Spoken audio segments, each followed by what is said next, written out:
2월 10일 토요일 매일 성경 묵상 본문 말씀은 마가복음 1장 21절에서 34절입니다. 예수님은 제자를 부르신 후 곧바로 안식일에 가버나움 회당에 들어가십니다. 회당에서 예수님은 단순 참여자가 아니라 가르침의 주도권을 확보합니다. 당시 회당에서는 아무나 가르칠 수 없었습니다. 적어도 해당장의 허락이 있어야 합니다. 그런 구체적 언급 없이 예수님은 아무런 제지도 받지 않은 채 가르치십니다.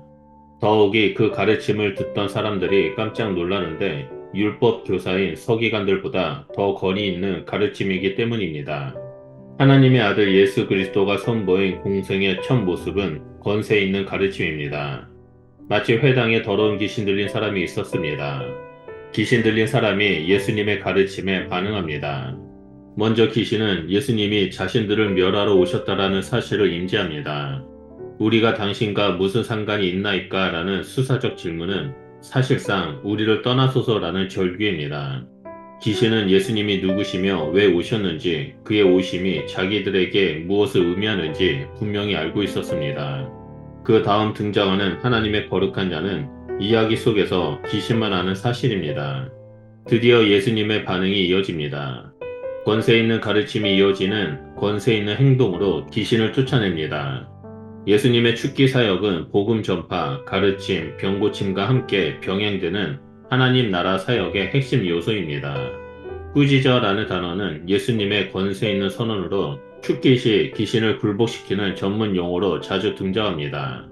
예수님은 귀신의 외침을 권세로 잠잠케 하십니다. 그리고 그 사람에게 나오라 명령하십니다. 어떤 저항도 있을 수 없고 오직 굴복과 복종만 있을 뿐입니다. 경련과 비명만이 귀신의 비참한 최후를 알립니다.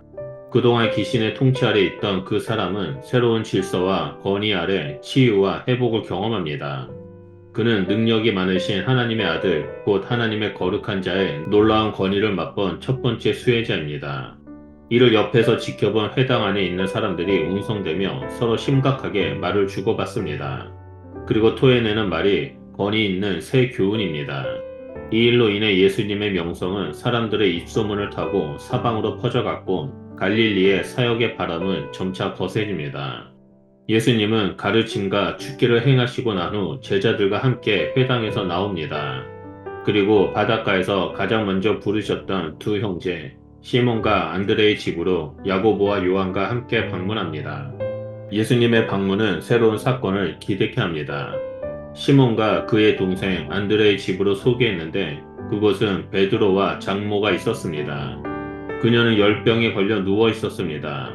당시 열병은 흔한 질병이었지만 그 정도에 따라 생명이 위태할 수 있었습니다. 사람들이 지체 없이 이 여인들 두고 예수님께 묻습니다. 여기 사람들은 회당에서 기적을 경험한 제자들입니다. 그들의 질문에 예수님께서 반응하십니다.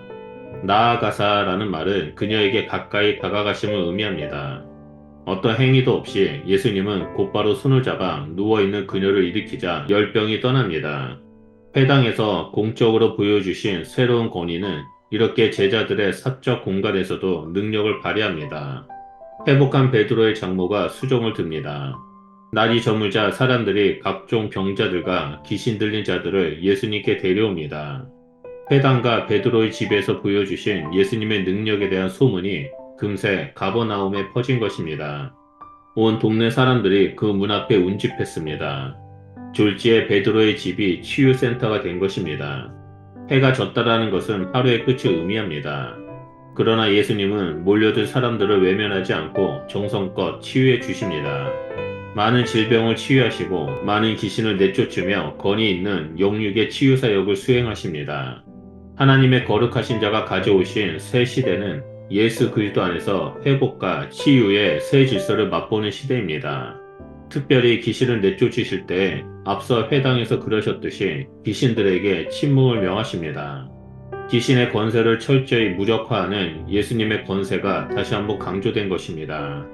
34절에 많은 사람들을 고치고 많은 귀신을 내쫓다 해서 반복된 많은이라는 단어는 단순히 치유의 숫자나 양을 강조하는 것보다 예수님의 권위와 능력의 충만함을 강조하는 것입니다.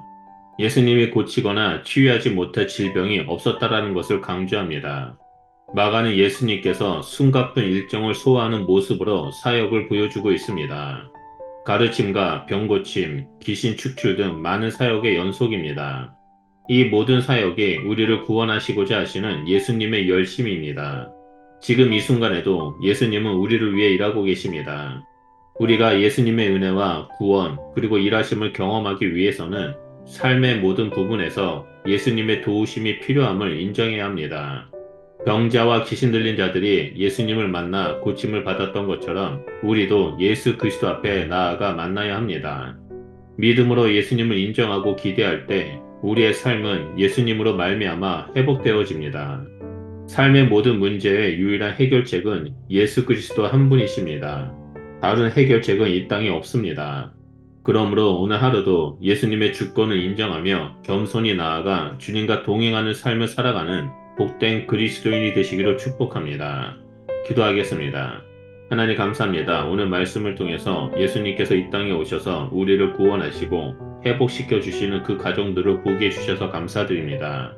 우리의 삶에 있어서 오직 예수님만이 우리의 소망이 되시고 우리의 삶의 주권자 되심을 고백합니다. 하나님 우리가 늘 예수님을 인정하고 주님 앞에 나아갈 때 예수님을 깊이 만나고 예수님을 알아가는 자가 될 수 있도록 계속해서 우리 가운데 역사하여 주시옵소서. 그래서 주님과 함께 이 땅에 믿음의 길을 걸어가는 하나님의 거룩한 백성된 삶을 살아가는 자가 될 수 있도록 인도하여 주시옵소서. 우리와 함께 해주심을 감사드리며 예수 그리스도 이름으로 기도드립니다. 아멘.